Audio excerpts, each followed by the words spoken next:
My name is Jeff Anderson. I'm here today with and on behalf of two very courageous survivors who have now come forward and identified two clerical offenders that worked and abused in the Diocese of Trenton. I'm also here with my colleagues, Nahid Shaikh, who is one of the attorneys working in our New Jersey office, and longtime colleague, Gregory Gianforcaro, who has been working with us and in New Jersey representing survivors of sexual abuse for, well, I think it's over 25 years. We're also here with a survivor and survivor advocate, Mark Crawford, a name well known across the state as having advocated for survivors of sexual abuse by clergy for years as a survivor, and as an advocate, really instrumental in helping pass the Child Victims Act in New Jersey that gives these survivors this chance for their truth to be known, and gives these survivors and so many others with whom we're working a chance for the truth of their horrors to be known and to have a chance to identify the offenders. And in the two suits filed by our offices today, there are two offenders whose names have never before been publicly identified before these survivors did come forward and have this chance as John Does to bring suit under the Child Victims Act and not only name the offenders but take some of their power back and have their truth known that they held for years not able to do anything about what was done to each of them. So we applaud these survivors and those that have come forward and those that still have a chance to do the same. And in the first case, there is an offender identified as Father Joseph T. Wade. And Dose 68 identifies Joseph Wade as having worked and abused in the Diocese of Trenton, who's now deceased, but the harm that he did is alive and evergreen. And this name has never been before publicly revealed by the bishop or by any other survivors publicly to date. And it is imperative and important to have that name known, and the offenses that he committed against this then child in the late 60s and early 70s, when this child was then 8 to 11 years old, now known for the first time. The second suit identifies, and that abuse was at St. Gregory the Great Catholic Church in Hamilton Square, New Jersey. The second suit identifies another name never before identified as having offended publicly in Trenton. In fact, there's more to be said about that. But the abuse in the second suit is at the St. Pius X Catholic Church in Forked River. And this is significant. And more needs to be revealed about this. And what say you, Nahid Shaikh, that folks in the public and the parishioners and the police and everybody needs to know more about this name and this offender that is now identified by this courageous survivor and has been revealed by the investigation we've done. Thank you, Jeff. I'm Nahid Shaikh, and I'm an attorney and an advocate at Jeff Anderson and Associates. And what I can tell you is, we know that Father Mako worked in the Diocese of Buffalo, where he sexually abused 3 children prior to the abuse of this survivor in approximately 1973 to 1974. We also know that Father Mako was moved to the Diocese of Scranton in 1975. However, because of the strength of this survivor coming forward today, we and the general public learned for the first time that Father Mako was actually moved to the Diocese of Trenton after leaving Buffalo and before going to Scranton. This is the first time we have any record of Father Mako working in New Jersey at all. Because of this survivor's bravery, we are shedding light on Father Mako's dark past. How many years did Father Mako work in New Jersey? Was Trenton the only diocese in New Jersey he worked in? What does Bishop O'Connell know that he's not telling us? This new information also begs the question as to how many others are there? How many other perpetrators have worked in New Jersey that we don't know about? How many other perpetrators traveled across state lines to abuse children? How many other perpetrators have had assignments unknown to the general public? And how many other perpetrators are being protected by bishops across New Jersey? So, Nahid Sheikh, what we're hearing then is that this is the first time Mako, Louis Mako, has been identified as having worked and having abused in the Diocese of Trenton and the state of New Jersey, right? Right. And I also heard you say, and it bears emphasis, there are at least 2 or 3 other cases that have been brought and show that he had worked and offended in the Diocese of Buffalo. Right. And he's another... also on the Diocese of Buffalo and the Diocese of Scranton's credibly accused list. And we've retrieved records that show that he worked at both those dioceses before he was in New Jersey. Is that right? Scranton was after New Jersey. So we have had a gap of information about Father Louis Mako's assignment history, essentially. We knew that at some point he was in the Diocese of Buffalo and that in 1975 he went to the Diocese of Scranton. But there's a bit of a gap there where we just didn't know where he was, and now we're finding out that he was transferred to the Diocese of Trenton.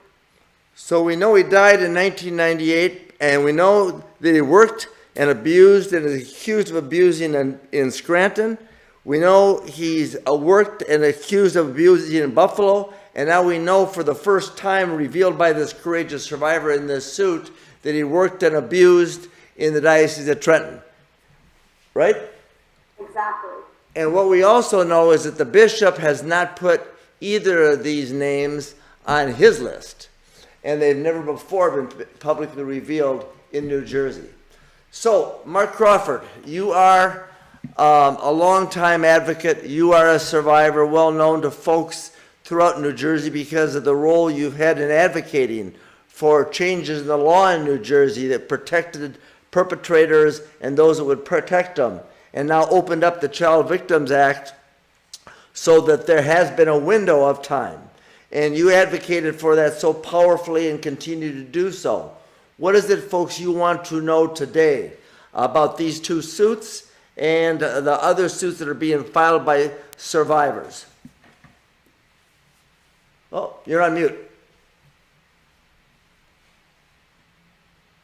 For more than the last 3 decades, we've begged the New Jersey bishops to come clean and tell us who these known predators are. And those pleas fell on deaf ears. Only when the New Jersey legislature 2 years ago passed the New Jersey Child Victims Act, granting all victims of abuse a window, all right, of 2 years to bring civil action. That window is quickly closing. It ends November 30th of this year. And anyone who may have experienced abuse, find your voice, come forward, tell your truth. Get help, heal, and seek justice. That window is fast approaching, and definitely you can heal, we can move forward.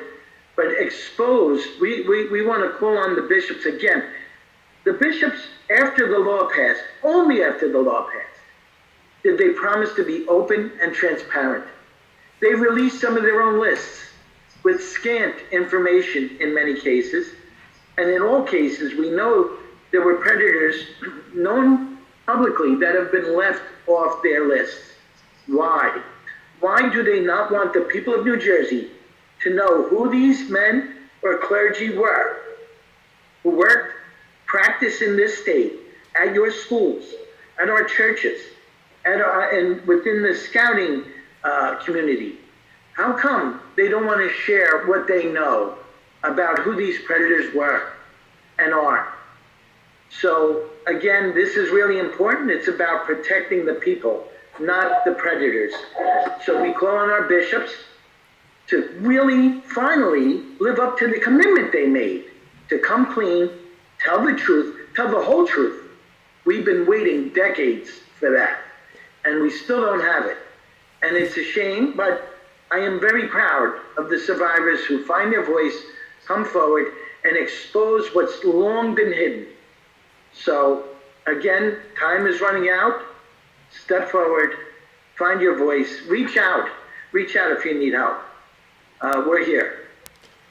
Mark Crawford, we stand with you, and we stand with these two courageous survivors and so many more that have come forward and hopefully will within the time given, and my colleagues, to really call on the bishop today to really come clean. And Bishop O'Connell, a pledge was made by all the bishops across this country. A promise was made in 2002 to release the list of all those credibly accused.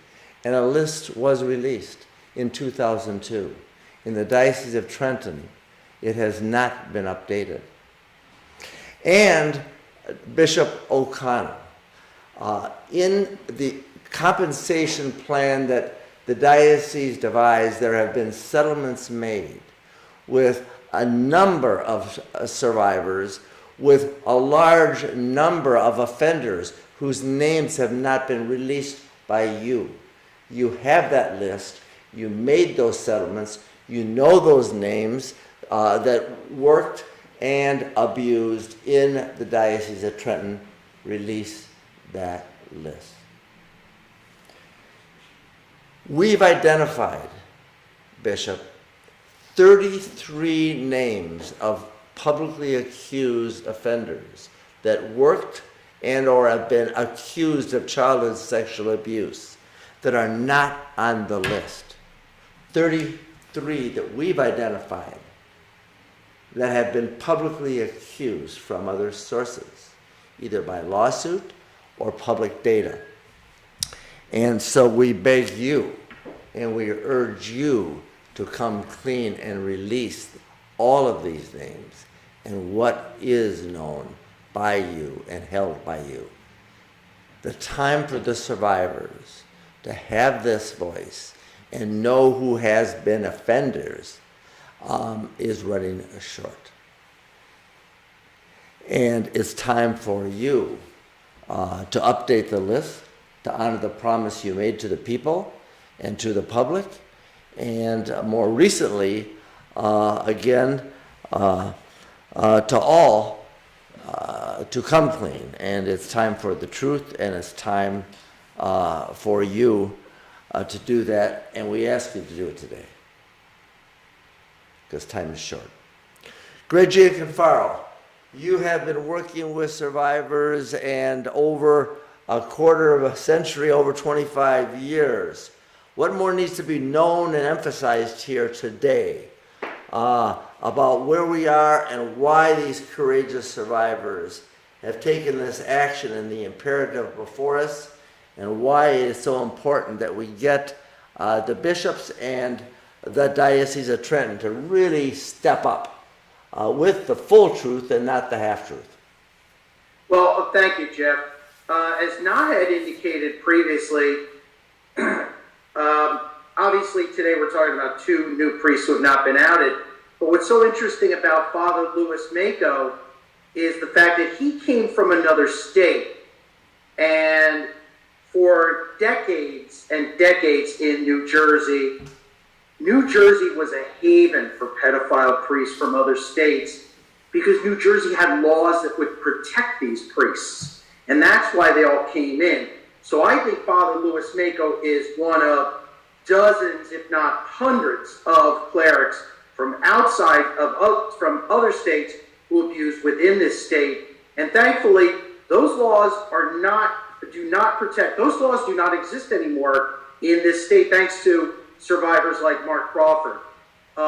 So I think it's very important that we know the names, not just of the priests that were from this state, who abused within this state, but the priests from outside of this state, like Father Louis Mako, who were brought here and then abused after that. And I think it's survivors and everyone has a right to know these names. Thanks, Jeff. And Greg Gianforcaro, your experience in New Jersey and working with survivors for over 25 years informs that so many offenders have been moved in and out of New Jersey who before never had been able to be exposed by victims and survivors because of the statute of limitations, right? Right, and that no longer exists, as you said, Jeff. But the time to act is now, because the laws change on November 30th. So for any survivor of sexual abuse in New Jersey, including anyone who was abused by a Catholic priest within this state, as Mark had said and Na had said, they have to act quickly. They have to come now. Time is running out. And survivors can come forward, as these survivors did, as Jane Does and John Does, and protect their own privacy, and do just as these survivors and so many others across the state are able to do under this law that protects survivors against further harm, but identifies the offenders and identifies those that share responsibility and have accountability for the offenses done, whether those offenders are dead or alive, right? That's correct, and it allows for them to come out confidentially.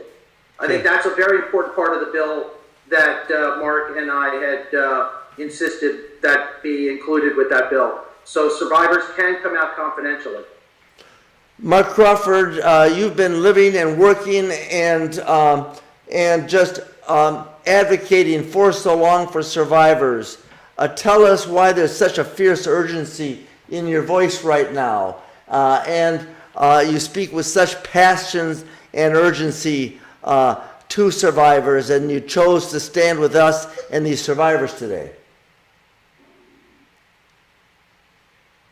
Look, for so many years, I've come across victims who were just shut out of the civil justice system.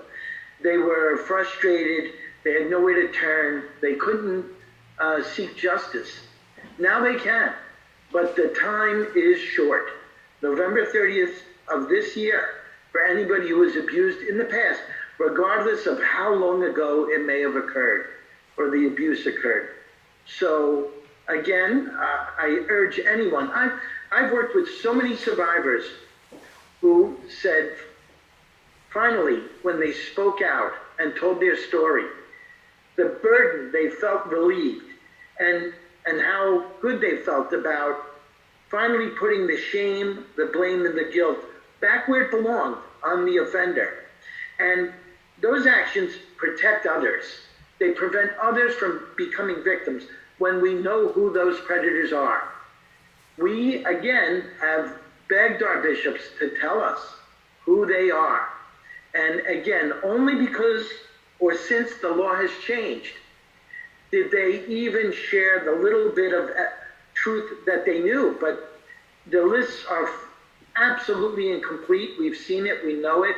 We continue to learn of new offenders and unfortunately new victims who have come forward.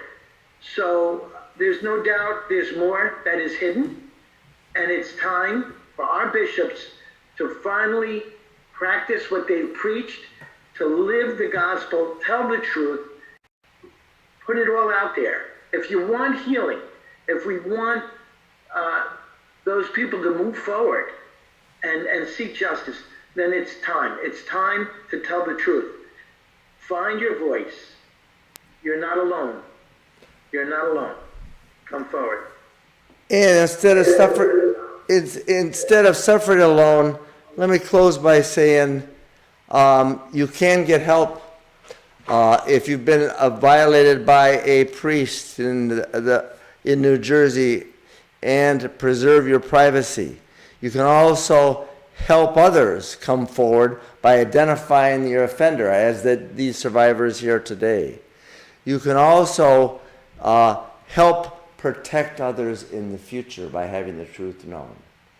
And you also need to know that you can take your power back by sharing the secret that you had to carry in sorrow for a long time. And to Bishop O'Connell and all the bishops across New Jersey, you can help by just taking and pulling out the lists that you have of the offenders with whom pertaining to the cases you settled and putting them up publicly. You can help by updating your list in Trenton and across the state. And Bishop O'Connell, you can do that today. And you can then also reveal the names of all those known to you who have been reported as having offended kids and coming clean. You can help, and you can be part of the solution and not be the problem. And we urge you to do so today because time is short, and the time is now.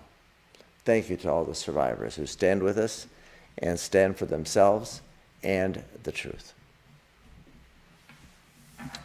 We'll take questions. Thank you, Jeff. Thank you, Mark. Thank you, Greg. And thank you, Nowhead. So we're now at the Q&A portion of the event. We have a few questions that have been submitted, and then we'll open the lines, and anyone can unmute and ask a question.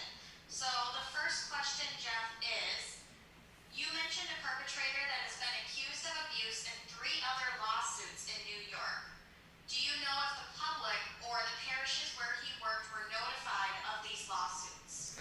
We've done investigation concerning what has been revealed publicly, and the answer is whenever there was a movement of this particular offender in and out of the parishes in Scranton and or Buffalo, there was never any public announcement about the reason, just that there was a reassignment. And our tracking of the official Catholic directory and investigation reveals the truth probably was not told at the time they were removed and reassigned, because that's been a pattern and that's been a practice long-standing in Pennsylvania and New Jersey. Thank you, Jeff. Our next question is, you mentioned one of the priests is being publicly named for the first time. Are you expecting more survivors that were abused by this priest will come forward?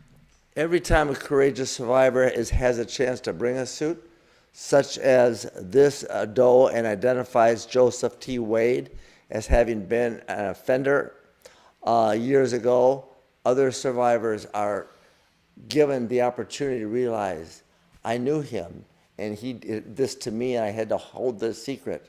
So more often than not, when one survivor reveals one offender, others are empowered to come forward. And that's how it works. And that's how they can know that there is hope and there is help and that the law can do something about it. And it does inspire and encourage and empower other survivors to come forward when they know one survivor has identified the offender, and in this case today, Joseph T. Wade.